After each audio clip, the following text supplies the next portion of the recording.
What's up, guys? Welcome to my YouTube channel. This is the very first video I'm ever doing. It's been a long time coming. I've been teasing it for a while.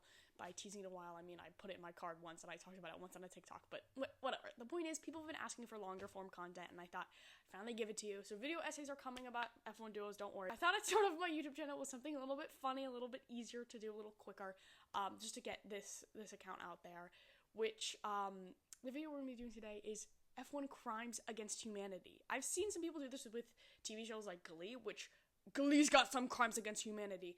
But this one is specifically about Formula 1, because obviously we all know Formula 1's a little silly. It is the pinnacle of motorsport, but is it really that serious? So today, we're going to address some of the silliest ones, in my opinion. Okay, here is my great, low-quality, delicious-looking... Wait, do I have to... What is this? This works. Okay. This is my delicious, low-quality looking, wonderful chart. My wonderful tier list that I did hand-make, and it took me forever to make because I had to find all these fucking photos, and download them. Anyway, so I'm gonna go through these tiers. We've got race ban as the very lowest one, which is obviously criminal activity. Absolutely criminal. Absolutely think about this 24/7. About how it's the worst thing that's ever happened to me in my whole life. Then we've got 10th place grid penalty, very unjust as was that 10th place grid penalty in Las Vegas to Carlos Sainz. We've got some absolutely criminal activity, but not necessarily 20 to life criminal activity, more like 5 to 10 years. I don't know how the justice system works. Then we've got P11. It's just outside of the points, very frustrating. You barely did make it to Q3, but kind of just mid overall. Like, it's not crazy, but it's also not, like, good. Then we got P4, which is just off the podium, which is not as bad as just outside of the points, because obviously you still got some great points, but it's still, like, sad. Like, you want to be on that podium so bad. Like, then we got Max DNF. Basically the greatest thing that can happen to Formula 1 these days is when Max doesn't finish. But there's one step over from that, and that's Onika Burgers. Obviously the one Formula 1 not related thing, but Onika Burgers just transcends all, and it's probably the greatest thing that ever happened to the internet, which is also alongside the stuff that's in this tier. We're gonna start with race ban, okay? And that is with Lewis and Nico. Specifically, Lewis running away from Nico when he sees him in the hallways of their shared apartment building. Them still living in the same apartment building that Nico Rosberg grew up in is on its own criminal activity, but then also absolutely real. I will be doing that for the rest of my life. Next, we also have another Lewis and Nico one. Can you see a trend here? This is Australia 2008, and you might be saying, oh, but it was so sweet. Yes, it was, but the commentary being like, oh, Lewis must be so happy to have him up there. They're the best friends from karting. I watched that in English class. I watched this race in English class because my English class is the most boring thing on earth, and oh my God, I had to fight back tears while my teacher was yapping about Shakespeare. Do you know how hard that is when we're talking about Taming of the fucking Shrew? Again, Lewis and Nico, specifically this one is a Lewis thing when he said, yes, I'm a better driver than I was in 2016, and teammate. People died. Again, sorry to keep this trend going, it's Lewis and Nico again, specifically China. But this specifically was when Lewis zipped past him on his little scooter with his bright little yellow boots. Okay, yellow helmet, check. Now we're getting away from Lewis and Nico. I'm saving you from the torture of that. You can't read this text, but it's criminal, and you should be glad you can't read it, because can you guess what this is? That's right. It's Formula 1 POVs. TikTok knows I'm a teenage girl, and so TikTok feeds me these POVs. I do not want these POVs. I'm not kidding, when literally they all are about YN being pregnant and driving a Formula 1 car. Pregnant women can't even eat fish, let alone drive a 200 miles per hour car. Why is she in a car? And most importantly, why is she crashing? I'm not that bad of a driver, Jesus Christ. Speaking of crashing, let's get back to Lewis and Nico in 2016. The start of the Max Verstappen Dami Mommy era, and the death of their friendship. Another trend. Lewis, he's getting a lot of race bans here. It's February 1st. February 1st was the most absolutely criminal behavior I've ever witnessed in my whole life. I will never recover financially, emotionally, or mentally, or physically. I was in the middle of math class when I saw this. Yep. And then I had to go scream in the hallway because what the fuck? Ah! Then we have McLaren Honda. What? The death of two world champions. At least they were, hey, at least they were BFFs in that era. At least they could be BFFs. Now, finally, in the race ban, it's Everything Changes by Georgia_K. If you do not know Everything Changes, you should feel blessed, because I know Everything Changes. Everything Changes is a 6 million word fanfiction about Mark Webber and Sebastian Vettel. It has been regularly updated since 2014. It has outlasted both of their careers by quite some time, as we all know. I accidentally promised someone that if I get 10k on TikTok, I would read it. So please don't follow me on TikTok. Anyway, let's move up a little category to 10th place grid penalty. You came in like a torpedo. Actually, this one should be higher up because it's absolutely funny behavior. If this was about Sebastian Vettel being an icon, it would be a lot higher up. But this is about Daniel Kvyat. He's just a silly little man. Then we've got Multi-21. Obviously Multi-21, it is race ban behavior, but the fact that it's so funny, especially when they pan to Seb chugging that water like his life depended on it. It's just absolutely funny. Too iconic to put it in race ban. I'm sorry, I had to move it up one. No, this one's less iconic. Sochi 2021. It hurts a lot less now that he won a race, thank the Lord above. But oh god. This one is that one interview that Charles and Pierre did with this French YouTuber where they had to like guess who the expert is and who the expert's not. And he was talking to like a psychologist, whatever, and he's like, "Oh, I woke up from a nightmare," and I said, "Box." Absolutely funny behavior, absolutely criminal behavior for him.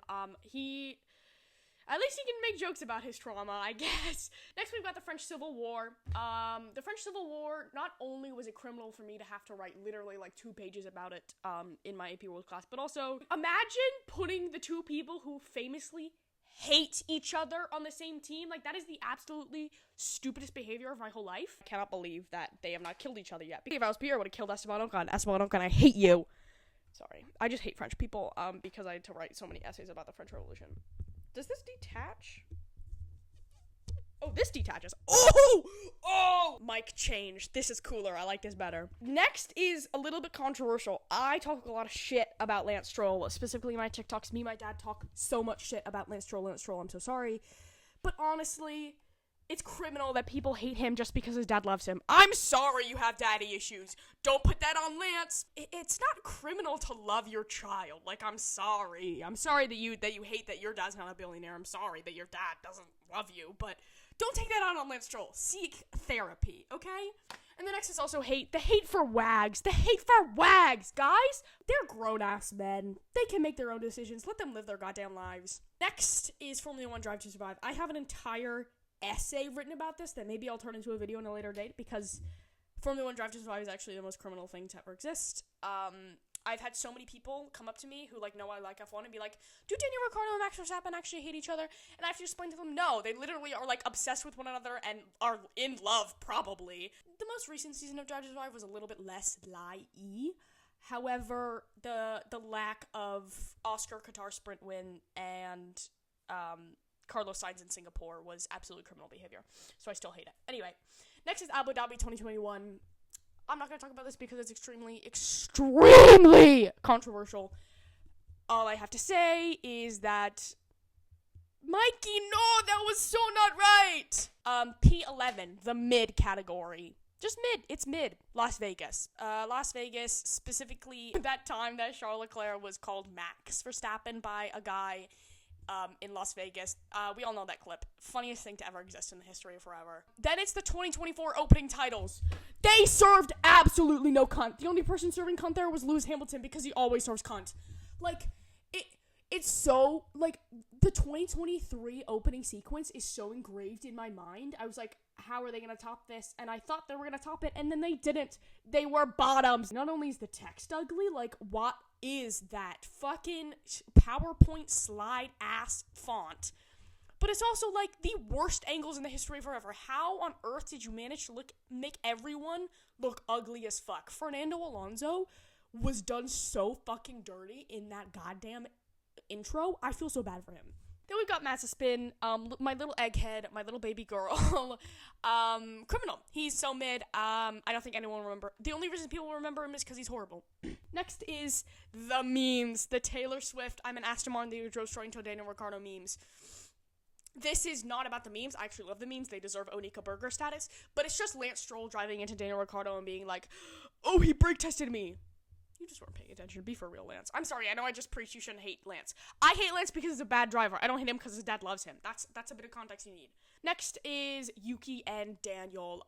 Their beef is fucking funny to me, but like Yuki, specifically this is about the time that Yuki let Daniel pass, but instead of just like keeping his mouth shut, he just bitched about it on main. You let him pass, and then you bitched about it. Like, it's the worst of both worlds. Like, just keep your mouth shut. I love you, Yuki. I love you to the moon and back. Just zip it, lock it, and put it in your pocket for once in your life. Next, going back to the very first thing in this category was Las Vegas. Most mid thing to ever mid. Like, the Hunger Games ass intro terrified me. I can only imagine what the drivers were feeling like. The Drive to Survive episode where Max was like, can we hide? You're real for that, Max. I love you. Okay, moving on. We're up to the top 3 categories. We're up to your podium sitters. This is P4, and that's Max and Charles. Everyone's like, oh my god, they're beefing. Oh my god, they're best friends. Guys, they're PR. Get over it. I'm sure they get along okay. They're just absolutely beefing, and I'm kind of here for it. I don't remember what I wrote down for this. Wait, I have my... Oh, this is everything but a lover. That quote that I think it was Crofty who said, they're friends, rivals, teammates, everything but a lover really... What was that? It should be in Race Band, but the only reason it's not is because it's so goddamn poetic.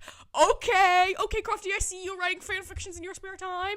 Next is Daniel Ricciardo loving Taylor Swift. Absolutely iconic. That was probably the best podcast he's ever done. The other ones, that's why it's down in P4.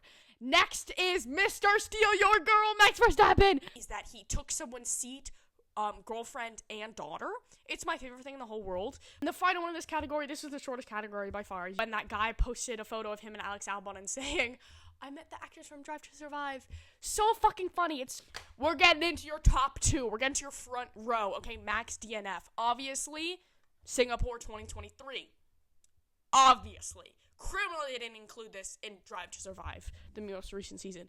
Absolutely iconic. I will be thinking about this till the day that I die. It's my my third favorite race. My second favorite is still Canada 2011. Absolutely incredible. Show-stopping, jaw-dropping. Delicioso. Next is Liam Lawson in Singapore.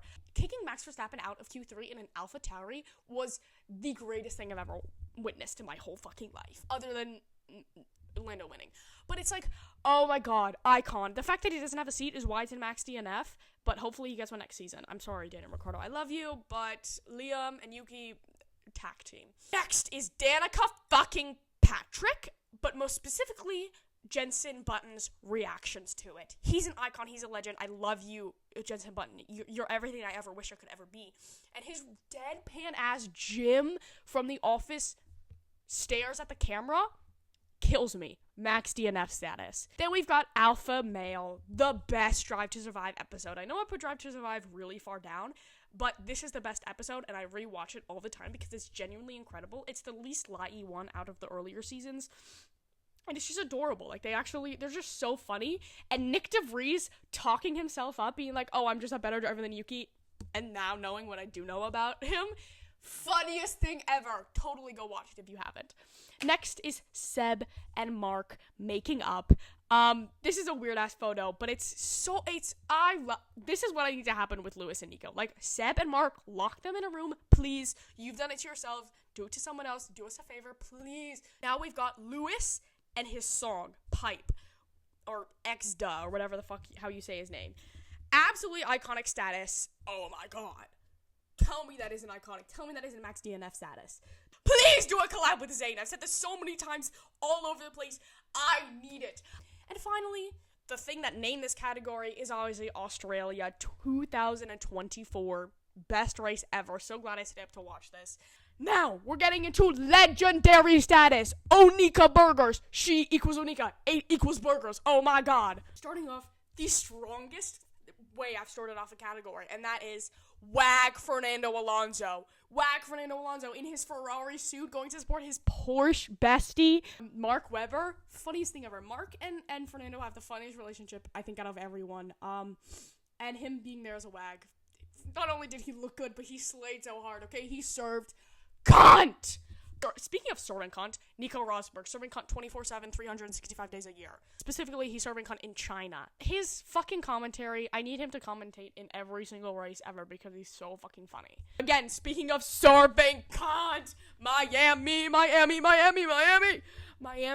the city that keeps the roof blazing! Oh my god, I'm going back to 505. Genuinely the greatest race I've ever watched in my whole fucking life. The safety car, I want to give that driver a big ol' smooch on the mouth. I'm obsessed. I will be watching this race on my deathbed, okay? Speaking of serving cunt, sorry, everyone in this category is serving absolute cunt. George Russell! Absolute queen behavior, dare I say. He never fails to slay the day away. You serve cunt so hard, the cunt starts serving you. Next up, Carlos and Lando. Absolutely iconic status. Really Lando with any of his teammates, especially Daniel Ricciardo, because them beefing in the beginning was so fucking funny to me.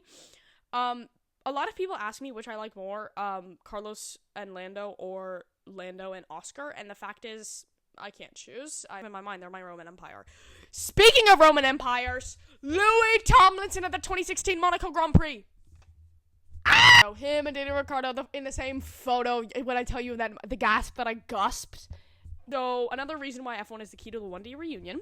Now we're getting into some real Nico Burger shit, and that is Seb and Lewis. Not only is their entire relationship with one another absolutely iconic, but specifically the things that they did in 2020, the activism, it's just I wrote a whole essay about Lewis Hamilton and his activism in 2020.